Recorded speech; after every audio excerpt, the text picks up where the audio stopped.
하나님 말씀 요한복음 10장에서 말씀 보겠습니다. 요한복음 10장 39절입니다.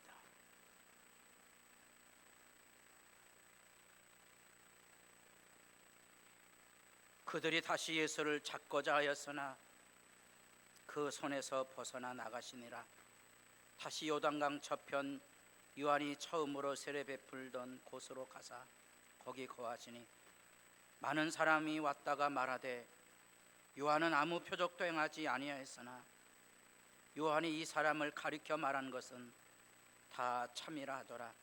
그리하여 거기서 많은 사람이 예수를 믿으니라. 아멘.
인사를 나눠보고 말씀 같이 나누겠습니다. 아름답게 사십시오. 너무 예쁘십니다. 오래 보면 이쁘다 그랬습니다. 알면 사랑한다 그랬고요. 세상 사람 얘기예요. 세상 사람 얘기. 이 수많은 사람들이 왜 아름다움을 보지 못하고 감사함을 보지 못하고 사는 건가? 그게 아플 때가 있죠. 왜냐하면 우리 믿음이라는 것은, 우리가 말하고 있는 구원이라는 것은, 영생이라는 것은 내 삶의 아름다움을 아는 거거든요. 왜냐하면 하나님 앞에 서 있는 하나님의 사랑으로 세상을 바라보기 때문에 그렇습니다. 이게 어르신들이 이제 어디 나가면 이제 사진 안 찍으신다. 우리 집사람도 사진 찍는다 그러면 자꾸 나보고 뭐라 그러는 거니? 제가 이제 눈 감지 말라 그러면 이게 내가 눈 감은 게 아니고 돈이 필요한 거래요. 헤매 약간 이제 확장해야 되는 건가? 저는 안 그렇게 생각하는데, 왜냐하면 돌아가신 어머니 뵈러 갈 때 어머니가 초라한 늙은이지요. 막 이빨이 헐러덩 해갖고 우리 며느리가 보고 온 다음에 할머니가 이빨이 막 덜러덩 해요. 그걸로 잘 드시고 살았어요. 추하다는 생각보다는 아픈 생각이 들어오는 거죠. 아픈 생각이에요. 우리가 세상을 살아가며 사람에 대한 아픔, 그래서 그 사람을 향한 긍휼의 마음이 느껴지면 관계가 정직한 건데요, 이게 느껴지지 않으면 이제 마음이 강팍해진 사람이죠. 삶의 아름다움을 보지 못하는 거예요. 오늘 우리가 살펴본 이 요한복음 10장도 그 아픈 부분을 우리에게 들려주고 있습니다. 우리가 지금 이 소경치유 사건을 읽어가고 있어요. 긴 이야기예요. 나면서도 소경된 이 어쩌면 인생의 비참함에 하나님에게마저도 버려졌다고 생각되는 현실 앞에서 일개 갈릴리 촌놈이 와서 고친 거지. 그 정직하다면 하나님의 일하고 있구나, 이걸 알아야 되고 이 사람이 누구인가 하고 물어야 되는데 사람들은 묻지 않는 거예요. 오늘 39절, 그들이 다시 예수를 잡고자 하였으나. 왜 예수 잡습니까? 잡아야 될 이유가 없거든요. 예수 잡는 거예요. 왜냐하면 우리 인간이 가지고 있는 악의, 자기 마음에 들지 않으면, 자기 생각에 옳지 않으면 무조건 죽어야 된다고 생각하는 거예요. 소경치유 사건은 그래서 생명의 눈을 뜨라는 함축적인 의미가 담겨져 있는 거죠. 뿐 아니라 이제 예수님의 요한복음의 마지막 권능의 하나님의 나라의 표적은 죽은 자를 살리시는 거예요. 여기 어르신들 천국이 있습니다. 아멘 안 하시네. 천국이 어디 있습니까? 여기 있으셔야 돼요. 여기 예배 재미없으신 분은 천국에 재미없어서 못 갈 거예요. 아마 갔다가 다시 올지도 모릅니다. 이 땅으로 못 돌아와요. 갈 곳은 제갈 곳밖에 없어요. 글리 겨우 들어가지 마시고 천국에 가세요. 그리고 천국을 여셔야 돼요. 오늘 우리에게 주어진 삶 아름답게 열어가는 거예요. 새털 같은 날이 지나가고 있는 게 아니에요. 소중한 시간들을 우리가 기억하며 살아가는 거예요. 예수님께서 주로 이 갈릴리 지역에서 2년 6개월 활동하시고 이제 예루살렘에서 한 6개월 사역하셨다고 개관을 하면 그렇습니다. 요한복음 같은 경우 요 예루살렘에서 단지 한 일주일 정도의 사역을 소개하고 나머지는 예수님께서 이렇게 헤집고 다니면서 일하셨고요. 지금 여기 요단강 건너편에 여리고로 들어오면 예루살렘으로 올라가는 길인데 예수님께서 이 요단강 건너편으로 가신 거죠. 왜 가셨어요? 왜 예수님께서 이곳에서 건너가셨습니까? 요단 건너는 유대인들에게는 굉장히 두려운 이방인의 땅이고 더러운 땅이에요. 예수님께서 이 땅을 건너가시죠. 어쩌면 구약 성경을 생각하시는 분들은 예수님께서 이곳에 다시 건너오셔서 새로운 구원 역사를 이룬 출애굽의 영광도 이 지도를 잘 살펴보면 만날 수 있어요. 그래서 여러분이 하나님의 말씀을 자세히 주의해 살펴가며 우리는 하나님의 위대하심을 만나게 되고요, 그 하나님을 짚어가는 여러분들의 삶의 열정이 사랑과 열정 안에 열려져 있으면 사랑과 관계가 아름다울 수 있어요. 여러분이 그 열정을 가지고 세상을 살아가게 되면 온통 썩을 놈들이라고 말하는 이 세상 안에 놀랍게도 보석 같은 하나님의 손길이 살아있음을 보게 될 거예요. 이렇게 얘기하면 뭐 뜬구름 잡는 것처럼 보이죠. 저는 결혼하고 우리 집사람하고 수십 년 살았는데 우리 집사람 이마를 본 적은 거의 없어요. 모르시죠? 이마 봤어요? 못 보셨을 거예요. 왜냐하면 우리 집사람은 이마에 손대는 게 금기사항이에요. 누가 좀 가르쳐 주세요. 우리 집사람 이마가 예쁘다고 여러분이 얘기해 주시면 이제 머리를 들 수 있을 거예요. 웃으시죠 여러분? 여러분, 인간은 이상한 악의 고집을 가지고요, 못된 마음씨를 가지고 있어서요, 악한 것들을 말하고 보고 생각하고 살지 아름다운 것은 보여줘도 잘 모르는 거예요. 왜냐하면 그게 마음의 상처예요. 그게 이 세상에 찌들어 있는 어둠의 지배예요. 우리가 사람을 보아도 삶의 아름다움을 지켜보며 살 수 있는 사람 많지 않아요. 교회가 70년의 역사를 가지고 있지만 그 놀라운 하나님의 은총을 찬송하고 기뻐하고 즐거워하는 신자는 별로 많지 않습니다. 우리 집사람은 종종 얘기합니다. 오늘이 가장 행복한 날이라고 생각하고 내일은 돌아오지 않아도 되거든요. 우리 집사람이 당신이 죽으면 내가 과부 되는데 뭔 상관이에요? 결혼해서 살아보고 과부로도 살아봐야지. 그래, 과부로 살아가는 사람의 아픔을 알 거 아니겠어요? 내가 좋은 일만 있으리라고 생각합니까? 아니에요. 내가 어떤 길을 걸어가든지 때마다 일마다 하나님이 도우시고 함께 하시고 역사해 주실 줄 믿습니다. 그게 천국이에요. 천국. 여기 천국을 열지 못하는 사람은 믿음이 가증한 거예요. 진실하지 않은 거라고요.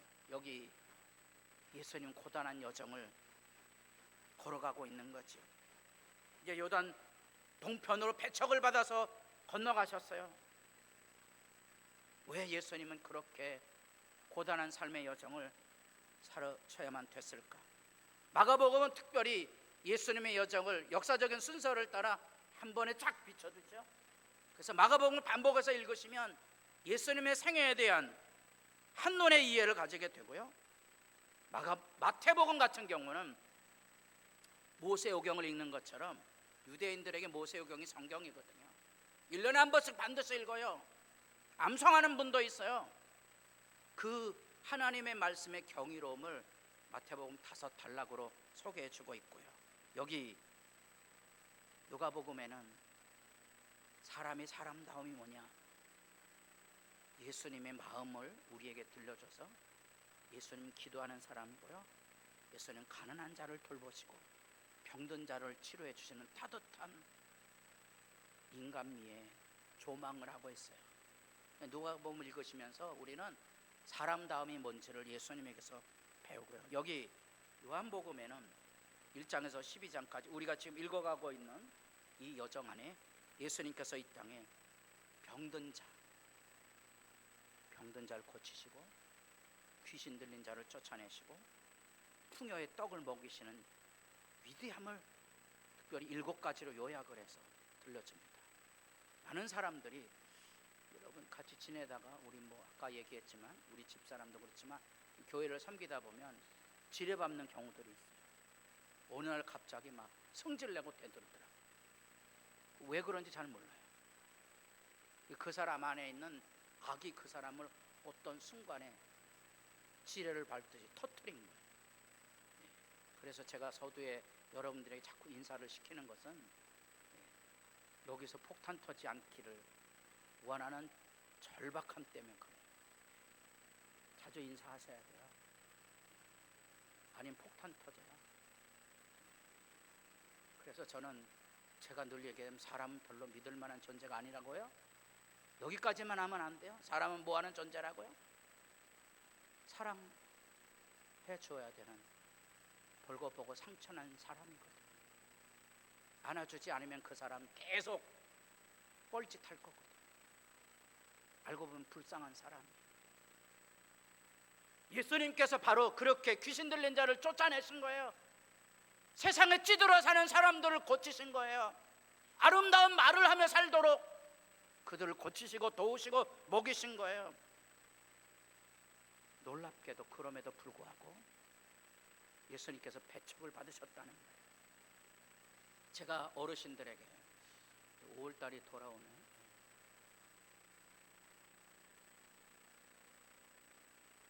부모님 되게 잘하시고요. 젊은 세대 용돈 잘 드리세요. 돈이 요즘 우상이잖아요. 그래서 선물 1위가 매번 이런 신문들에 보면 용돈. 그래서 우리 집사람이 어느 날 생일날 우리 아이들이 케이크 안에다가 돈보따리를 숨겨놔갖고요, 낚싯줄 잡아당겨서 싹 잡아당기면 막 돈 만원짜리가 막 쏟아져 나와요. 그래갖고 제가 그 녹화를 해놨잖아요. 제 컴퓨터 어디에 저장을 해놨기 때문에 따라해보고 있습니다.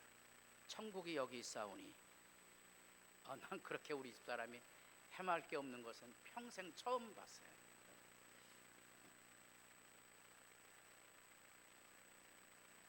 그게 인간의 모습의 실제이고요.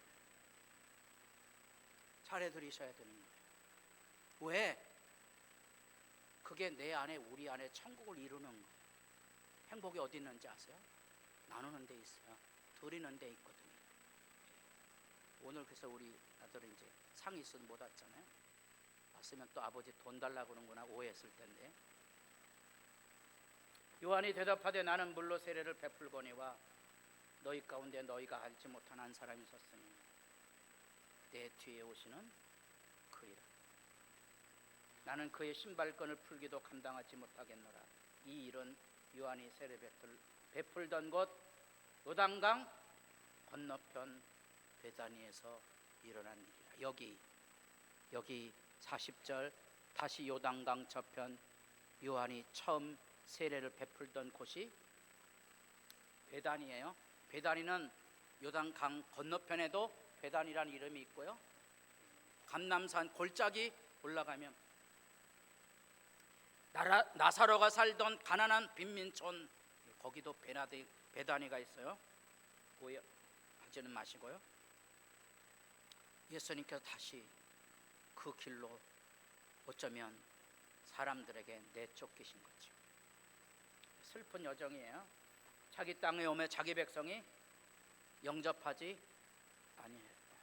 어르신들 아까 얘기했지만 용돈 안 주신다고 너무 서러워하지 마시고 하나님께서 더 좋은 곳으로 채워주실 거예요. 그래서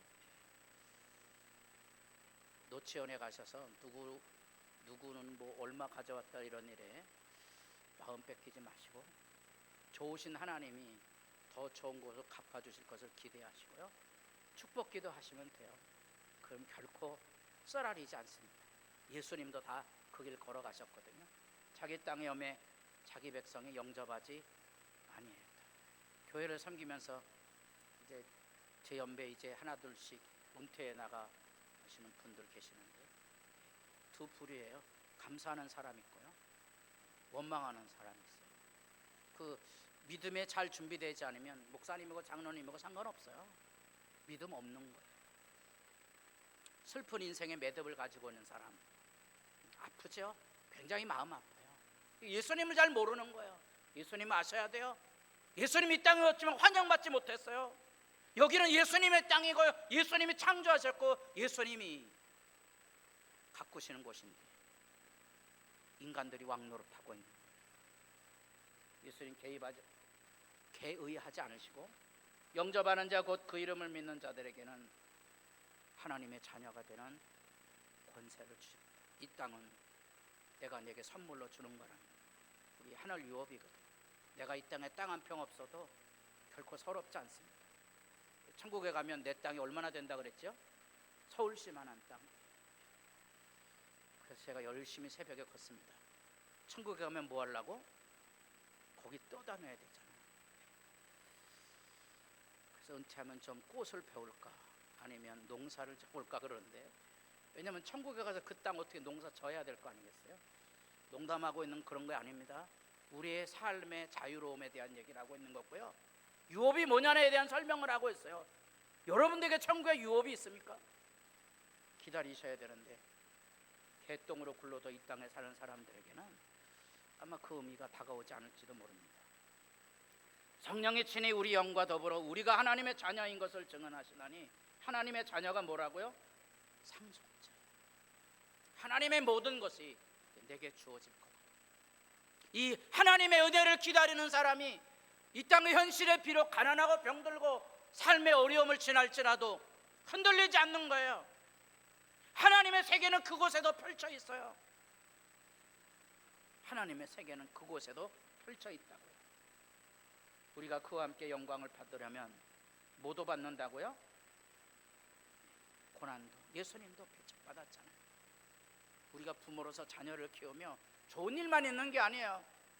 수많은 고통과 아픔을 짊어지고 가야 되는 것처럼 우리가 교회 안에 사람을 기르는 일은 그런 고통과 아픔을 짊어지고 가야 하는 거예요. 그 고단한 여정 음지에서도 성경은 우리에게 어떤 일이 일어난지를 보여줍니다. 여기 사람들이 하는 말이에요. 예수님이 요단 건너편으로 가셨는데 거기서도 많은 사람들이 예수님을 찾아왔습니다. 뭐라고 말하죠? 요한은 아무 표적도 행하지 아니하였으나. 다 같이 보겠습니다. 41절이에요. 요한이 이 사람을 가리켜 말한 것은 다 참이라 하더라. 그리하여 거기서 많은 사람이 예수를 믿으리라. 요한복음 1장에 가보면 예수님에 대하여 세례 요한이 증언을 했습니다. 내 뒤에 오시는 이가 너희들이 알지 못하지만 있다. 나는 물로 세례를 주지만 그는 불로 세례를 주실 뿐이라. 성령과 불로서 예수님을 소개합니다. 그러고서 그 이야기가 잊혀진 것처럼 보여지지만 아니라, 여기 예수님의 생애 마지막에 여기 그 요단강 건너편에 세례 요한은 헤로드로 인하여 목베임을 당했지만 세례 요한이 전한 예수 증언의 메아리는 수많은 사람들에게 가슴을 울려서 예수 믿음 갖게 한 거죠. 이 성경의 사실을 보세요. 곧 그 통치 원년에 나 다니엘이 책을 통해 여호와께서 말씀하신 선지자 예레미야에게 알려주신 그 연수. 사람들은 예레미야를 재수없는 얘기를 한다고 멍에를 씌우고 입 다물게 하고, 예레미야가 기록해낸 성경책을 다 불태우기도 했지만 나중에는 질질질 인질을 끌고 가듯이 애굽으로 끌고 갔지만, 예레미야 이야기는 포로로 끌려간 다니엘에게도 말씀의 메아리가 돼서 선지자 예레미야에게 알려주신 연수를 깨달았습니다. 몇 년 만에 그치리라 다니엘은 생각한 거예요. 포로로 버려진 이 땅에 우리 하나님 뭐 하시나 절망할 수 있는 그 자리 안에 예레미야의 말씀의 메아리가 자기를 불러일으켜 세운 거지. 이 고난의 때는, 절망할 때는 마침이 있을 것이다. 몇 년 만에, 70년 만에 다시 돌아간다는 거죠. 위대한 희망이 예레미야의 말씀의 메아리에 있는 거예요. 많은 사람들이 교회를 다니지만 하나님의 말씀을 듣지 못하는 거예요. 그래서 하나님의 말씀 앞에 절망해요. 새벽에 오신 분들, 성경이 어렵다고 말합니다. 성경이 어려우면 뭘 믿는 건지가 궁금하셔야 돼요. 여러분, 예배 시간 요 1시간 짧은 시간이잖아요. 요 시간도 재미없다고 그래요. 요 시간도 자다가 졸다가요. 무슨 하나님을 믿길래 그럴까? 가끔 요즘은 카페 가는 게 일상인데 저도 카페를 참 좋아하는데 안타깝지만 우리 집사람이 커피를 드시면 잠을 못 잔다고 그래가지고 우리 집사람은 카페를 못 갑니다. 재미없어요? 근데 카페 같은 데 가보면 분명히 연인이 만났는데 둘이 앉아서 커피 시켜놓고 서로 뭐 들다보고 있죠? 휴대폰 들다보고 있다. 나는 궁금해요. 저들 왜 만났지? 참 신기해. 그래도 뭐 재미있나 봐. 그러다가 뭐 킬킬거리다가 또 들여다보고 앉았다. 여러분들에게 하나님 말씀이 어디 있습니까? 말씀에 메아리가 있는 거예요. 요즘 이제 밑빠진 독에 물 붓기 주일학교 유치원등부에 내려가면 이제 아이들이 바짝바짝 말라가고 있죠. 교사들이 아무리 가르쳐도 듣지 않는 거죠. 왜냐하면 듣는 훈련이 안 돼 있어요. 집에서 안 가르쳤으니까 성경이 재미가 없는 거야. 그래도 물을 부어야 되거든. 물을 부어야 돼요. 어쩌면 그 아이 하나가 위대한 믿음의 사람이 될 희망이 있거든요. 제가 어렸을 때는 오는 분들마다 그 귀에 못이 박이도록 간증한 사건이 기억합니다. 저 구미 선산에 어제 문상이 있어서 이제 토요일 날 경산을 갔다 왔습니다. 멀리도 갔다 왔어요. 옛날에 기차 타고 가서 하룻밤 자고 가야 되는데 한낮에 갔다 왔습니다. 그 구미 선산 언덕에 교회당이 하나 있었고요. 박정희라는 어린이가 그 교회당에 왔는데 주일학교 교사가 그를 안아주지 못했다는 거죠. 그때 그 아이 안아줬더라면 믿음 잃지 않았을 거고 우리나라를 제대로 통치했을 거고 비극의 총탄에 가지 않았을 텐데. 아픈 얘기죠. 아픈 얘기인데 우리가 보기에 가볍게 지나가는 사건일지 모르지만 한 사람의 위대함, 여기 세례 요한의 삶의 증언이 여기 많은 사람들은 믿음으로 초대하고 있다는 사실을 여러분들이 확인해 보실 필요가 있습니다. 또 한 사람이 있죠. 일적에 주께서 주의 종 모세에게 명령하여 이르시되 만일 너희가 범죄하면 내가 너희를 여러 나라 가운데 흩을 것이요 바벨론 포로로 그 다음에 페르시아 유배 생활하죠. 끝이 아닌 거예요.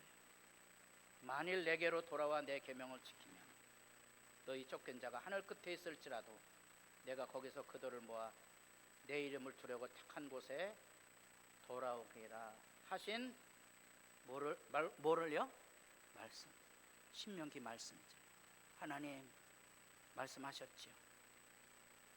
모세 이야기가 1000년이 지난 느헤미야의 심장을 울리는 거예요.